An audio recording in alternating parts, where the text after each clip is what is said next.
Hello students, good morning. बच्चों, आज अपनी क्लास है वो है एक तो संधारित्रों के संयोजन में संचित ऊर्जा, और दूसरा पॉइंट आज अपन पढ़ेंगे इसके अंदर है आवेशित चालकों के संयोजन से आवेशों के पुनर्वितरण तथा ऊर्जा हानि, इसके ऊपर। तो शुरुआत करते हैं अपन सबसे पहले कॉम्बिनेशन। जो अपन अगर कॉम्बिनेशन है कैपेसिटर का, वो सीरीज भी हो सकता है या पैरेलल हो सकता है, दोनों का अलग मिक्स भी हो सकता है। उस कंडीशन में एनर्जी संधारित्रों की ऊर्जा है वो क्या रहेगी। तो फर्स्ट अपन करें श्रेणी क्रम। सबसे पहला कॉम्बिनेशन क्या है, पढ़ते हैं श्रेणी क्रम। अब श्रेणी क्रम में अपन जानते हैं सीरीज के अंदर क्या होता है कि अपन पहले डेराइव कर चुके, जानते हैं क्या कि 1/CS इज इक्वल टू होता है 1/C1 plus 1/C2 plus 1/C3 plus testis. कि श्रेणी क्रम जो अपना है कॉम्बिनेशन, उसके अंदर तुल्यधारिता का सूत्र क्या है, ये होता है। ठीक है। और दूसरी क्या मैंने बताई थी आपको, पहले भी याद करो, श्रेणी क्रम में सभी संधारित्रों पर, श्रेणी क्रम में सभी संधारित्रों पर आवेश का मान समान होता है। आवेश का मान समान होता है। ठीक है। कि श्रेणी क्रम संयोजन के अंदर क्या होता है, एक तो तुल्यधारिता फॉर्मूला अपन डेराइव किया था 1/C1 plus 1/C2 plus 1/C3, और दूसरा पॉइंट क्या था कि श्रेणी क्रम में संयोजित संधारित्र हैं, उन सब के लिए आवेश का मान क्या होता है, समान होता है। ठीक है। अब ये बात है। अच्छा, संधारित्र की ऊर्जा का फॉर्मूला निकाला था। संधारित्र की ऊर्जा U बराबर क्या थी, 1/2 Q² अपॉन C। ये संधारित्र की ऊर्जा अपन ने लास्ट वाले वीडियो में देखा कि संधारित्र की ऊर्जा क्या होती है, 1/2 Q²/C। ठीक है। अगर अपन श्रेणी क्रम में संयोजन कर रखा है, तो श्रेणी क्रम में जो संयोजित है उसकी तुल्यधारिता जो होगी उसमें क्या होगी, तो अपन लिख सकते हैं कि ऊर्जा कितनी होगी। तो अपन लिखेंगे श्रेणी क्रम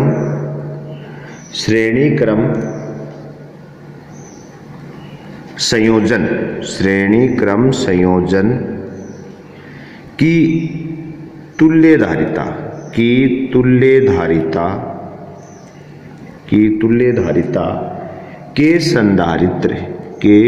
तुल्यधारिता के संधारित्र में संचित ऊर्जा। मतलब क्या हुआ कि ये तो एक कॉमन एक सिंगल कैपेसिटर के लिए ऊर्जा थी, U is equal to 1/2 Q² upon C। अपन कह रहे हैं कि ऐसे खूब सारे कोई C1 C2 C3 एक n तक के अगर कोई संधारित्र हैं, वो श्रेणी क्रम में जुड़े हैं, तो उस संयोजन की तुल्यधारिता का जो रिजल्टेंट संधारित्र बनेगा, उस संयोजन के सबको जोड़ने के बाद में जो संधारित्र बनेगा, उसमें संचित ऊर्जा का वैल्यू क्या होगी। तो अपन क्या बात कहेंगे कि U इज इक्वल टू क्या होगी, 1/2 Q² अपॉन CS। क्यों? क्योंकि देखो अभी अपन ने लिखा कि श्रेणी क्रम में आवेश का मान तो समान रहना है, तो ये तो Q² आ जाएगा, लेकिन धारिता क्या हो जाएगी, C1 C2 C3 इन सब के संयोजन से जो रिजल्टेंट धारिता निकलेगी 1/CS, तो वो चीज आ जाएगी। तो अपन लिख सकते हैं U is equal to 1/2 into Q², और 1/CS की जगह लिखते हैं 1/C1 plus 1/C2 plus 1/C3 plus testis. ठीक है। क्यों? क्योंकि 1/CS इज इक्वल टू क्या हुआ है, 1/C1 plus 1/C2 plus testis, यही तो है। अब देखो यहाँ से क्या आ जाएगा, U is equal to 1/2 Q² upon C1 plus 1/2 Q² upon C2 plus टेस्टिस 1/2 Q² अपॉन Cn। अब अपन इसको C1 धारिता वाले संधारित्र की ऊर्जा मान सकते हैं U1, इसको क्या मान सकते हैं U2, ऐसे इसको क्या मान सकते हैं UN। तो U इज इक्वल टू आ गया U1 plus U2 plus testis UN।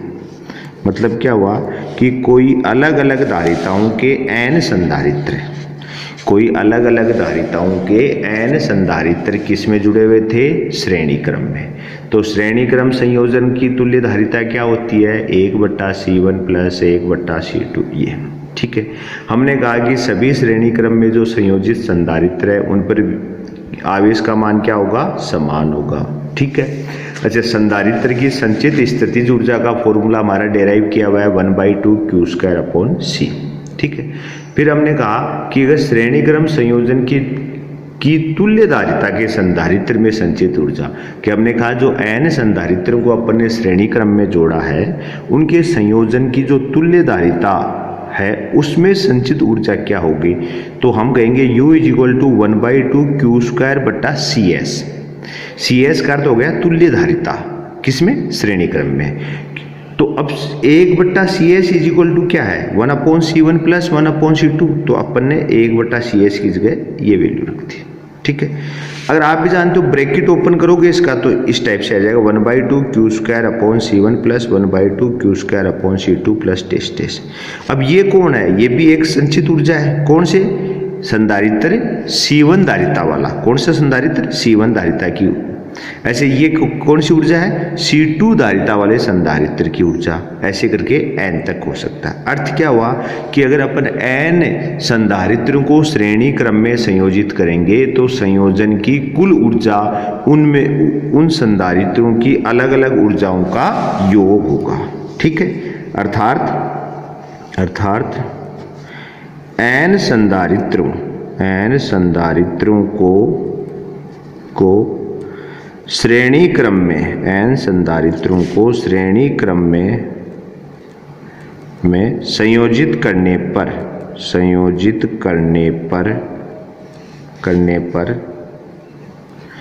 n संधारित्रों को श्रेणी क्रम में संयोजित करने पर उनके संयोजन की ऊर्जा की कुल ऊर्जा का मान संधारित्रों की अलग अलग ऊर्जाओं के योग के तुल्य होगा। ठीक है, ये मतलब श्रेणी क्रम संयोजन कर दोगे तो उस संयोजन की रिजल्टेंट जो आपकी एनर्जी है वो क्या है, उसमें जो भी सब संधारित्र जुड़े हैं उन सब की ऊर्जाओं का अलग अलग योग है उसके तुल्य ही होगी। ऐसा प्रूव हमने कर दिया। ठीक है, अब इसकी जगह अगर समांतर क्रम हो तो कौन सा संयोजन हो, समांतर क्रम संयोजन। तो 2 नंबर लिखे अपन, समांतर क्रम संयोजन में क्या होगा, देखो समांतर क्रम संयोजन के अंदर क्या होता है, आप भी जानते हो कि तुल्य धारिता का फॉर्मूला, तुल्य धारिता इज इक्वल टू क्या होती है, CS = C1 plus C2 plus टेस्ट CN। ये आपकी तुल्य धारिता का फॉर्मूला होता है। ठीक है, अब वही चीज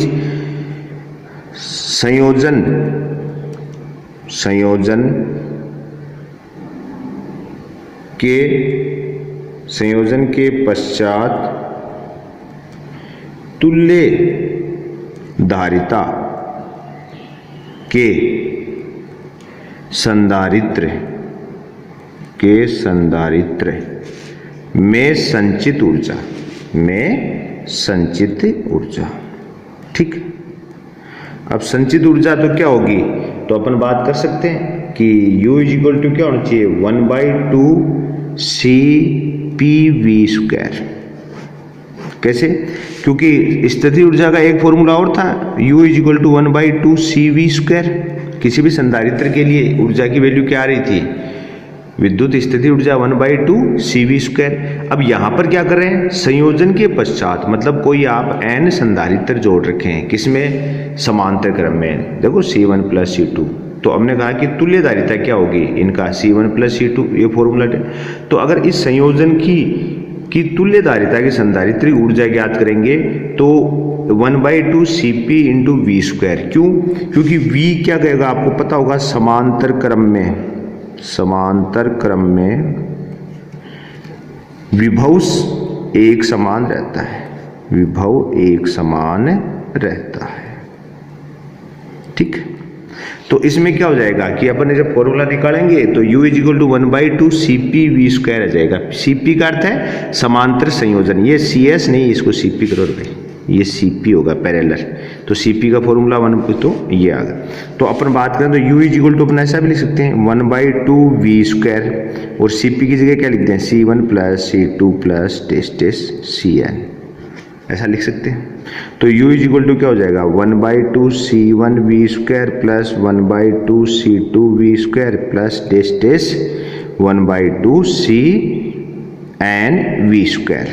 अब ये क्या है, कोई पहले वाला संधारित्र है जिसकी धारिता C1 है, उसकी ऊर्जा U1 मान सकता हूँ। ये क्या है, C2 धारिता वाले संधारित्र ऊर्जा है, इसको U2 मान सकते हैं। ऐसे कौन सा है, ये N तक पहुंच गया, इसको क्या मान लें UN। तो तुल्य यहाँ पर भी क्या आ जाएगी, U की वैल्यू आएगी U1 plus U2 plus test UN। वही बात आ गई जो श्रेणी क्रम में आई थी कि आपकी रिजल्टेंट जो ऊर्जा है वो क्या आई है, रिजल्टेंट ऊर्जा क्या आ रही है, वो सभी संधारित्रों की ऊर्जाओं के योग के तुल्य। तो वही चीज यहाँ पर आ गई। तो अपन कह सकते हैं कि कुल ऊर्जा का मान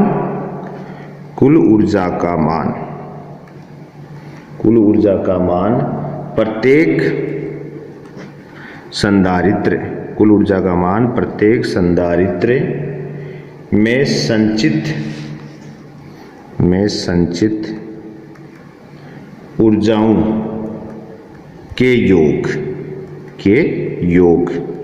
के बराबर होता है।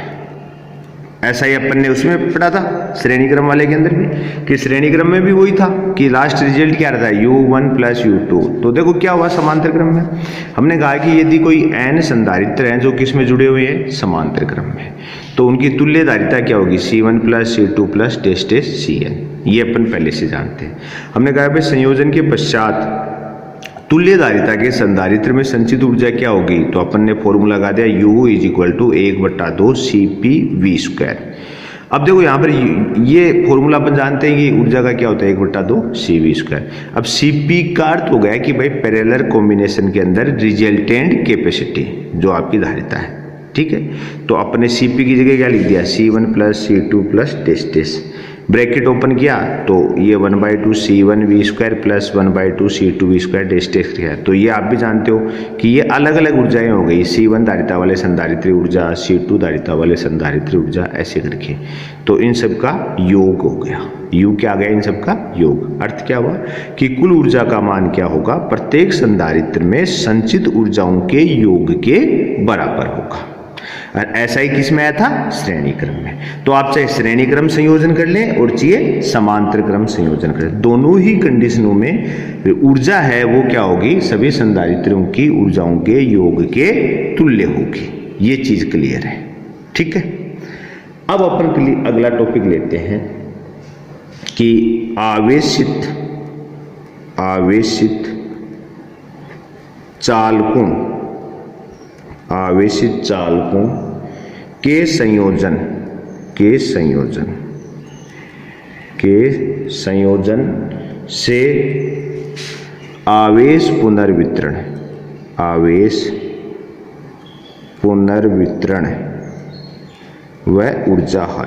पुनर्वितरण व ऊर्जा हानि।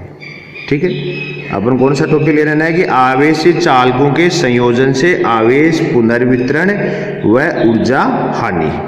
ठीक है, कि अपन कोई भी आवेशित चालकों को अगर संयोजित करें तो उससे आवेशों का पुनर्वितरण क्या होगा, ऊर्जा हानि। मतलब अर्थ क्या हुआ कि रीडिस्ट्रीब्यूशन ऑफ चार्ज, पुनर्वितरण का अर्थ क्या हो गया, redistribution of charge and loss of energy by combination, ठीक है, ऑफ चार्ज कंडक्टर।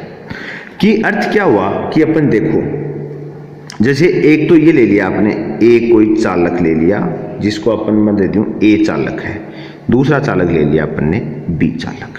कॉम्बिनेशन कैसे करना, ठीक है। अब A चालक है तो आप भी जानते हो कोई चालक प्लेट है, तो साथ में क्या है आवेशित, तो इस पर मान लो अपन ने कोई प्लस आवेश प्रदान कर दिया, ठीक है। ऐसे ही बी वाली प्लेट को भी अपन ने क्या मान लिया, आवेशित मान लिया, ये लो, ठीक है। दोनों प्लेटों में ए वाली प्लेट है, उसकी धारिता क्या मान ली, C1, आवेश क्या मान लिया, Q1, वोल्टेज क्या मान लिया, V1। ऐसे इसकी धारिता C2, आवेश Q2, वोल्टेज V2। तो अर्थ क्या हुआ, ए और बी कौन है, आवेशित चालक, आवेशित चालक, ठीक है। ए और बी कौन है, आवेशित चालक, ठीक है। अब इसके लिए क्या है, C1 Q1 V1, मतलब C1 एक की धारिता, C1 कौन होगी, एक की धारिता, Q1 एक का आवेश और V1 एक का विभव। मतलब जो ए चालक लिया आपने, ए चालक प्लेट है, उसकी धारिता तो क्या लिया आपने, C1, उस पर आवेश क्या माना है, Q1, और वोल्टेज क्या माना है, V1। ऐसे आपने जो B लिया है, इसके लिए क्या हो जाएगी, C2, B की धारिता, ठीक है। ऐसे Q2, B का आवेश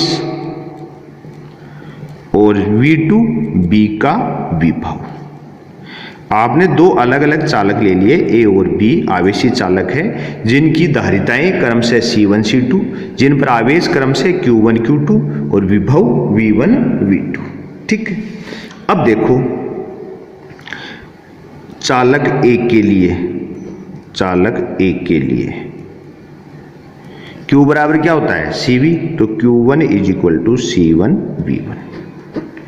Q is equal to CV formula होता है कि नहीं होता, Q is equal to CV formula. तो उस फॉर्मूले को अगर अपन यूज करेंगे तो उसके अनुसार क्या हो जाएगा, Q1 is equal to C1 V1। ऐसे इसके लिए बात करेंगे तो चालक B के लिए, चालक B के लिए तो Q2 इज इक्वल टू क्या हो जाएगा, C2 V2, ठीक है। ये प्रारंभिक स्थिति ले ली अपन ने, दो चालक लिए, दोबारा समझ लेना, बहुत इजी है, बस आपको थोड़ा ध्यान रखना है कि दो चालक ए और बी ले लिए, जिनकी धारिताएं C1 C2 है, जिन पर आवेश Q1 Q2 है और विभव V1 V2 है, ठीक है।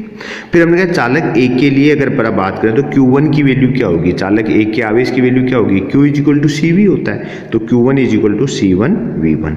ऐसे ही चालक बी के लिए आवेश क्या हो जाएगा, Q2 is equal to C2 V2, ठीक है। अब देखो आप, अब आगे बात करें अपन संयोजन, ये तो है,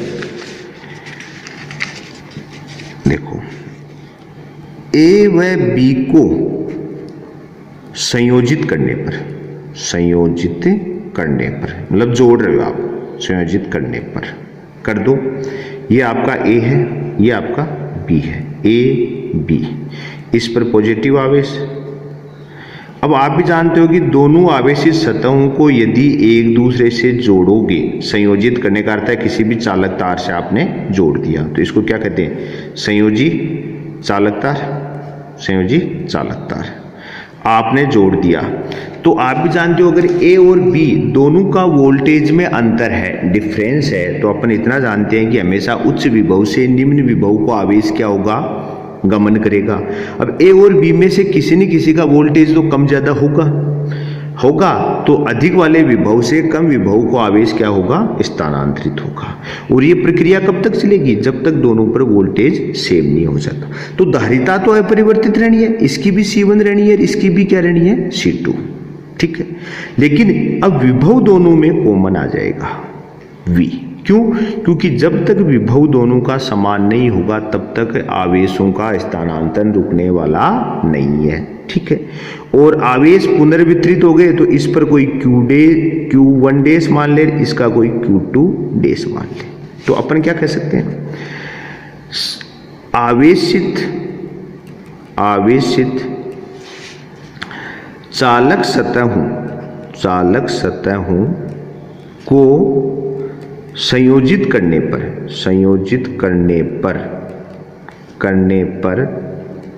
पर आवेश पुनर्वितरण होगा। क्यों होगा वो भी सुन लो आप, क्योंकि उच्च विभव विभव से निम्न विभव को आवेश स्थानांतरित होता है, आवेश स्थानांतरित होता है। ठीक है, अब ऐसा भी कह सकते हो आप कि सर दोनों का इक्वल हो जाए, अगर अपन पहले से इक्वल तो उस कंडे वो एक विवाद वाली बातें हो जाती हैं, लेकिन नॉर्मली बात है कि अगर दोनों आवेश हैं, दोनों सतह ए और बी हैं, तो उन दोनों को जैसे ही आप संयोजित करोगे तो उस कंडीशन में क्या होगा, धारिता तो अपरिवर्तित रहेगी, लेकिन आवेश का पुनर्वितरण होगा। क्यों? क्योंकि जब तक उच्च विभव से निम्न विभव को आवेश स्थानांतरित होगा, कब तक होगा, होता है, तथा आवेश स्थानांतरण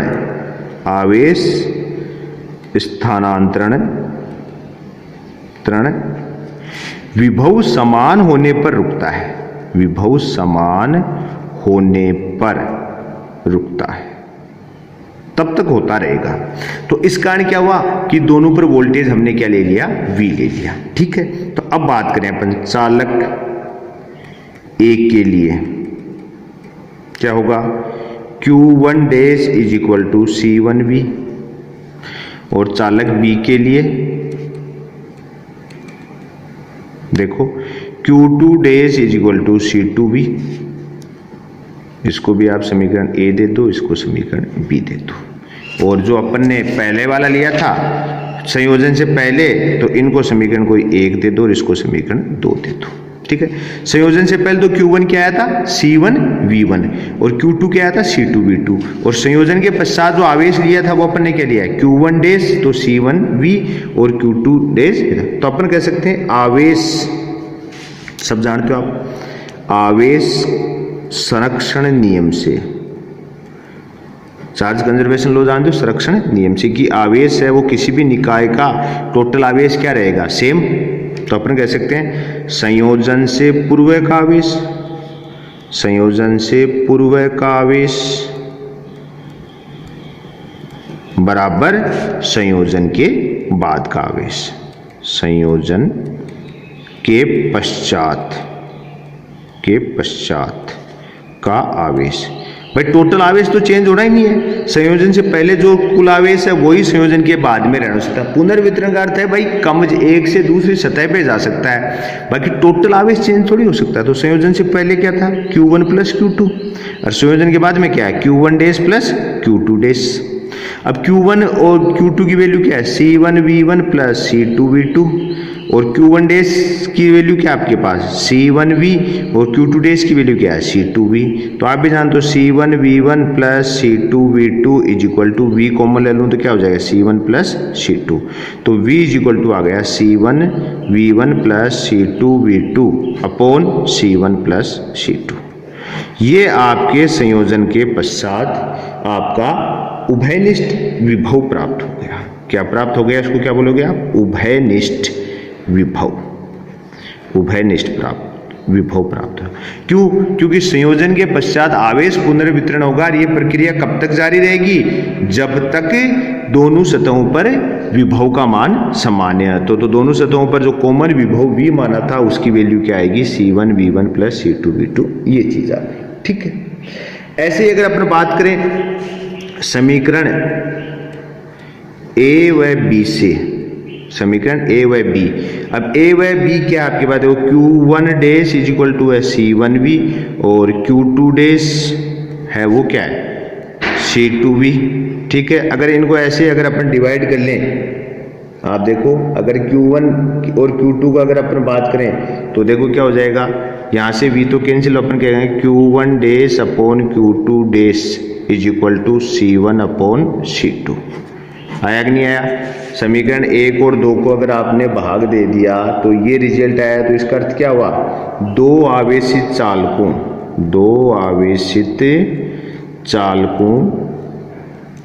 को परस्पर संयोजित करने पर आवेशों का पुनर्वितरण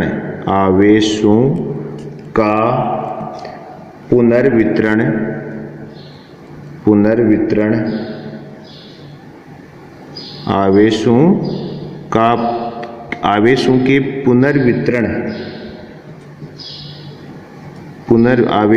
पुनर्वितरण के पश्चात आवेशों का अनुपात उनकी धारिताओं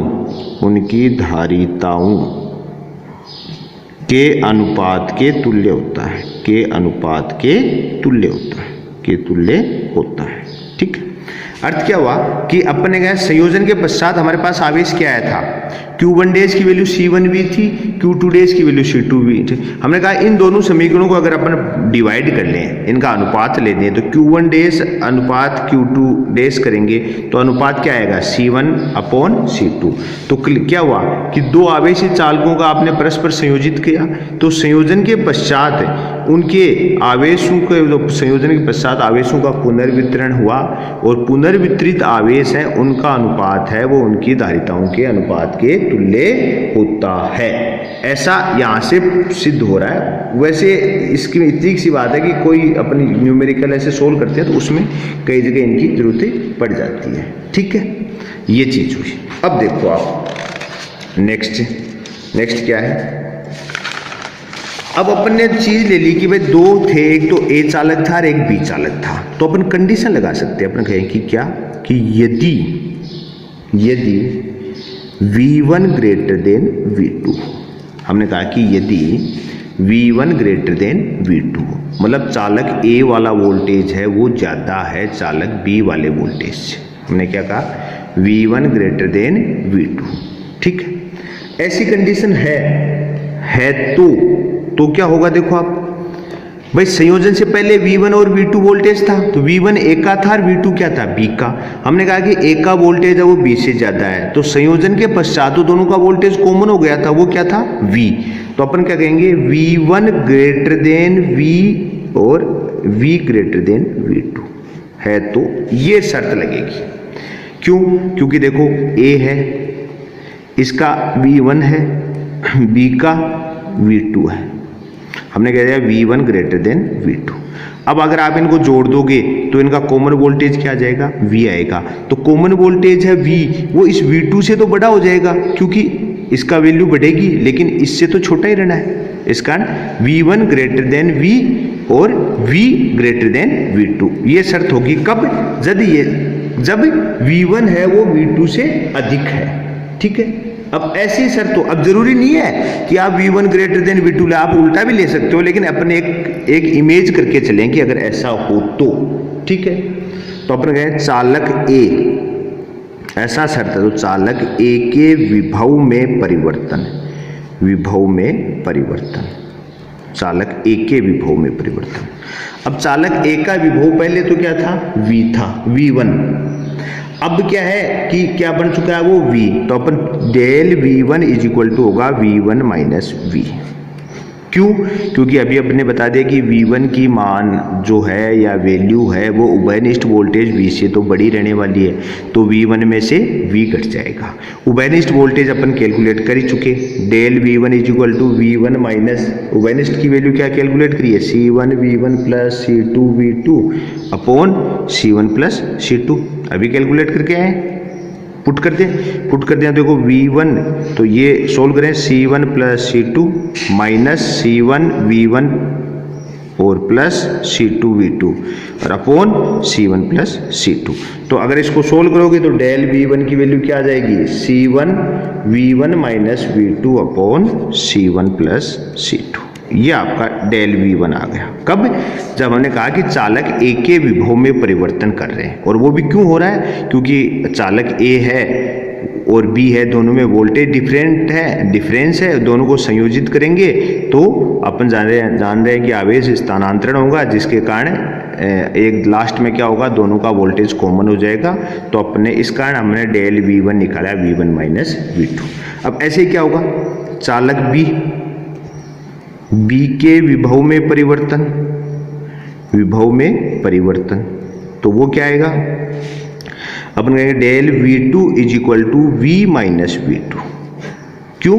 क्योंकि V2 की वैल्यू है वो V से छोटी है, तो अब वही चीज़ यहाँ पे आगे सोल्व करोगे तो आप क्या आएगा v माइनस वी की वैल्यू क्या है आपके पास, del v2 is equal to करो वी की वैल्यू क्या है आपके पास c1 v1 plus c2 v2 upon c1 plus c2 minus v, solve कर लो तो del v2 is equal to c1 v1 plus c2 v2 upon c1 plus c2 minus v c1 plus c2।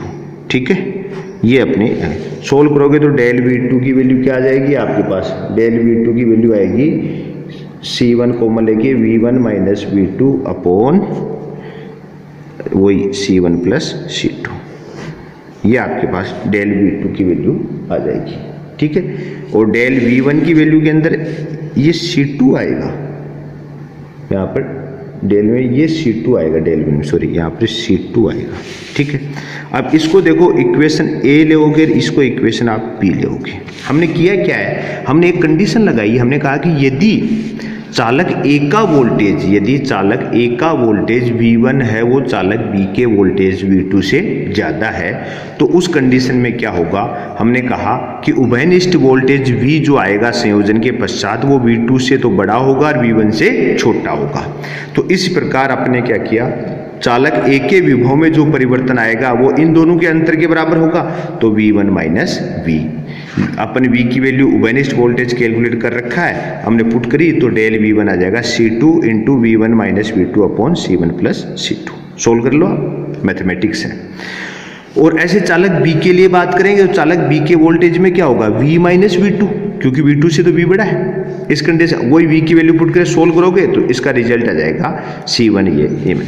अब दोनों equation first और second को अगर अपन ratio लें तो अपन कहेंगे the equation A upon B, A और बी का अगर रेशो लें तो देखो क्या होगा, ए में कौन है, del V1 upon del V2। ए के अंदर क्या था, C2 V1 minus V2 upon C1 plus C2, और डेल V2 में क्या है, C1 V1 minus V2 upon C1 plus C2। तो आप भी जान रहे हो ये दोनों तो कैंसिल हो जाएंगे, तो हमारे पास क्या बच जाएगा, del V1 upon del V2 is equal to क्या बचेगा, C2 अपॉन C1। अच्छा रिलेशन है, मोस्ट है, बहुत जगह काम में आ जाता है कई बार। मतलब क्या हुआ कि संयोजन के पश्चात जो वोल्टेज में डिफरेंस आएगा वो उनकी धारिताओं के व्युत्क्रमानुपाती हो गया। देखो इधर तो क्या है, del V1 upon del V2, मतलब ए संधारित्र की में विभव परिवर्तन बट्टे बी संधारित्र में विभव परिवर्तन का अनुपात बी संधारित्र की धारिता बट्टे ए संधारित्र की धारिता, मतलब धारिताओं के उल्टे अनुपात के इक्वल हो रहा है इसमें। तो कई बार ये रिलेशन आपको न्यूमेरिकल में यूज आ जाता है कुछ नहीं, अपने इसको इतना से इजी तरीके से सोल्व किया। ठीक है, फिर अपना लास्ट पॉइंट है ऊर्जा हानि। लास्ट क्या है, ऊर्जा हानि, एनर्जी लॉस, ऊर्जा हानि। अब आप भी जानते हो कि संधारित्रों को संयोजित करेंगे तो ऊर्जा हानि होगी, लाभ होगा तो अभी कैलकुलेट करेंगे, लेकिन हेडिंग से पता लग रहा है ऊर्जा हानि होगी। तो वही चीज संयोजन से पूर्व, संयोजन से पूर्व कुल ऊर्जा तो क्या होगा, U is equal to 1/2 C1 V1 square plus 1/2 C2 V2 square. संधारित्र A की ऊर्जा और संधारित्र B की ऊर्जा। और संयोजन के पश्चात कुल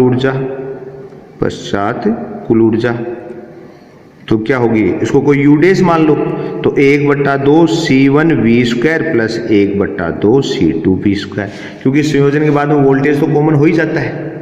तो इसको ऐसा भी लिख सकते हो आप क्या कि 1/2 C1 प्लस C2 और V स्क्वायर कॉमन ले लें तो ये U डेश हो गया। ये संयोजन के बाद की और ये संयोजन के पहले की है। संयोजन से पहले की कुल ऊर्जा हमारे पास है, संयोजन के बाद की कुल ऊर्जा है। तो मेरे को एक बात बताओ, अगर आपको ऊर्जा हानि ज्ञात करनी है तो इसका अर्थ क्या है, इन दोनों के बीच में अंतर होना चाहिए। तो ऊर्जा हानि मतलब del U is equal to U minus U dash. ऊर्जा हानि क्या होगी, इन दोनों ऊर्जाओं में अंतर होगा। इन दोनों का आप अंतर निकालेंगे तो आपका सॉल्यूशन होगा। अब देखो आप सोल्व करके देखें थोड़ा सा आपको, बाकी तो आप स्वयं कर सकते हैं। तो del U is equal to 1/2 C1 V1 square plus 1/2 C2 V2 square. ये तो U1 आ गया, U आ गया, minus 1/2 C1 plus C2 into V square, ये आ गया। अब देखो आप थोड़ा लेंथी है, del U is equal to 1/2 C1 V1 square plus 1/2 C2 V2 square. अब इसमें देखो आप माइनस 1/2 C1 प्लस C2। अब यहाँ पर अपने को v की वैल्यू पुट करनी है, v स्क्वायर, तो v कौन सा है, उभयनिष्ठ, तो उभयनिष्ठ v आपके पास है, उभयनिष्ठ v वैल्यू क्या है, into C1 V1 plus C2 V2 upon C1 plus C2 का होल स्क्वायर और इसका भी होल स्क्वायर, तो एक से तो एक कैंसिल हो गया। तो हमारे पास देखो del U is equal to क्या आ जाएगा, 1/2 C1 V1 square plus 1/2 C2 V2 square. ये तो अपना पहला वाला हो गया, इसमें आ गया तो इसमें कैंसिल, तो इसमें क्या बच गया, 1/2 C1 V1 plus C2 V2 का whole square upon C1 plus C2। इसको आप सोल्व करें, आप तो सोल्व करेंगे तो आप del U is equal to आ जाएगा 1/2 C1 C2 upon C1 plus C2 V1 minus V2 का होल स्क्वायर। इसको आप मैथमेटिक्स है, आप स्वयं सोल्व कर सकते हैं, इसमें कोई खास रोल वाली बात नहीं है, ठीक है। अब देखो आप यहाँ से सोल्व 1/2 कॉमन लेना, फिर इसमें एलसीएम ले लो C1 C2 का, एलसीएम लेके जो कटे वो कट जाएगा, लास्ट में रिजल्ट ये आ जाएगा। तो ये जो डेल यू आया इसको बोलेंगे अपन ऊर्जा हानि, ये ऊर्जा में परिवर्तन हुआ है। अब आप भी जानते हो कि V1 माइनस V2 का होल स्क्वायर हमेशा धनात्मक होगा, ये तो हमेशा ही होगा, क्यों, क्योंकि इसमें से इनकी वैल्यू माइनस आएगी तो वो बाहर क्या है, वर्ग है, तो ये हमेशा धनात्मक होगा, ठीक है। अतः आवेशित चालकों को परस्पर संयोजित करने पर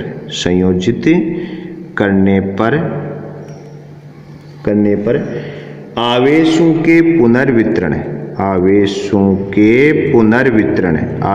के पुनर्वितरण में सदैव ऊर्जा घटती है, ठीक है। इसी कारण अपने टॉपिक का नाम क्या लिखा, ऊर्जा हानि। क्यों, क्योंकि देखो ये डेल यू की वैल्यू है, ये इसकी वैल्यू हमेशा क्या रहेगी, पॉजिटिव वर्ग है, इसका डेल यू हमेशा क्या होगा, पॉजिटिव प्राप्त होगा। तो अर्थ क्या हुआ कि जब भी अपन दो चालक आवेशी चालकों को परस्पर जोड़ेंगे तो हमेशा क्या होगा, आवेश पुनर्वितरण की घटना के बाद में ऊर्जा में हानि होगी, ऊर्जा घटेगी। तो ये अपनी ऊर्जा हानि है। ऊर्जा हानि में कुछ नहीं करना, संयोजन से पूर्व की कुल ऊर्जा ले लो, संधारित्र एक की ऊर्जा प्लस बी की ऊर्जा 1/2 CV स्क्वायर से, संयोजन के पश्चात दोनों की ऊर्जाएं वापस ले लो, तो वोल्टेज क्या आएगा, दोनों में कॉमन, तो अपन ने ये आ गया। अब संयोजन के पूर्व और बाद में अगर कोई अंतर है तो ऊर्जा हानि हो जाएगी, तो डेल यू क्या हो जाएगा, यू माइनस यू डैश, दोनों की वैल्यू आपके पास है, पुट कर दो। आगे इसमें v की वैल्यू पुट कर लो, क्या, C1 V1 प्लस C2, उभयनिष्ठ विभव सोल्व करोगे तो डेल यू की वैल्यू हमें ये प्राप्त हो जाएगी, जिससे प्रूव क्या हो रहा है कि इसमें भी हमने कह दिया V1 माइनस V2 का होल स्क्वायर हमेशा क्या होगा, पॉजिटिव। तो इससे क्या प्रूव हो रहा है कि ऊर्जा हानि तो हमेशा होनी है जब भी दो आवेशी चालकों को आप संयोजित करेंगे, ठीक है। तो ये अपना चैप्टर समाप्त होता है। अपना जो नेक्स्ट वीडियो है वो अपने वोल्टेज वाले चैप्टर के ऊपर के न्यूमेरिकल्स पे होगा। इस कारण आप जिन बच्चे को आगे पीछे जाएं यहाँ तक इसको कवर करें तो अपना नेक्स्ट वीडियो में आपको न्यूमेरिकल सॉल्व करने में आनंद आएगा, ठीक है। अब अपन लास्ट वाले वीडियो का न्यूमेरिकल की बात कर लें। आपको क्वेश्चन दिया था, मैंने कहा था यदि एक संधारित्र में आवेश Q देने पर संग्रहित ऊर्जा W है तो आवेश को दुगुना करने पर संग्रहित ऊर्जा की वैल्यू क्या होगी, ठीक है। कि शुरुआत में Q आवेश दिया तो संग्रहित ऊर्जा W थी, और तो आपने पास ऊर्जा का फॉर्मूला क्या होता है आवेश के पदों में, U is equal to 1/2 Q square upon C। तो शुरुआत में Q मान ले अपन, तो उस स्थिति में W बराबर हो गया 1/2 Q स्क्वायर अपॉन C। ये तो प्रारंभ में था। अब क्या कर रहे हो आप, आगे क्या कर रहे हैं कि आवेश को दुगुना करते हैं, तो नई स्थिति में W dash is equal to कर लें 1/2 Q डैश का स्क्वायर अपॉन C, और क्यू डैश क्या है, पुराने वाले आवेश का क्या है, दुगुना, तो क्यू डैश क्या हो गया 2q, तो W dash is equal to 1/2 into 2q का होल स्क्वायर अपॉन सी। तो आप भी जानते हो W dash is equal to क्या आ गया 1/2 4q स्क्वायर अपॉन सी। तो 1/2 q स्क्वायर अपॉन सी क्या है w, तो क्या हो गया W dash is equal to 4w, कि पहले वाले कार्य का कितना गुना हो गया 4 गुना। तो आंसर क्या हो जाएगा इसका बी। ठीक है, क्योंकि आप भी जानते हो कि भाई फॉर्मूला क्या था 1/2 q स्क्वायर अपॉन सी। तो जब q था तो w था, अब आप चार्ज को दुगुना कर रहे हो तो 2q करोगे तो उसका वर्क करोगे तो क्या हो जाएगा 4 हो जाएगा, तो 4 गुना अपने आप ही आ जाएगा। तो क्या हो जाएगा इसका आंसर आएगा बी। आज का न्यूमेरिकल है वो आप देखें और आंसर कैलकुलेट करके आप कमेंट से रूप में बताएं। मैंने कहा क्या है क्वेश्चन, 3 माइक्रोफेरेड व 5 माइक्रोफेरेड के दो गोलों को क्रमशः 3 माइक्रोफेरेड व 5 माइक्रोफेरेड के दो गोलों को क्रमशः 30 वोल्ट 300 वोल्ट तथा 500 वोल्ट तक आवेशित कर जोड़ दिया जाता है तो उभयनिष्ठ विभव होगा। दो संधारित्र दे रखे आपको अलग अलग 3 और 5 माइक्रोफेरेड के, और उनके वोल्टेज है 300 वोल्ट और 500 वोल्ट, इन दोनों को संयोजित कर दिया तो उभयनिष्ठ वोल्टेज पूछा है। ए आंसर है 400 वोल्ट, बी है 375, सी है 425, डी है 350 वोल्ट। सोल्व करके आप आंसर कमेंट के रूप में बताएं और वोल्टेज वाला जो चैप्टर है उसको क्लियर कर लें, क्योंकि अपना नेक्स्ट वीडियो है वो इनके आंकी क्वेश्चन का होगा। तो आज के लिए इतना ही है। थैंक्स, धन्यवाद।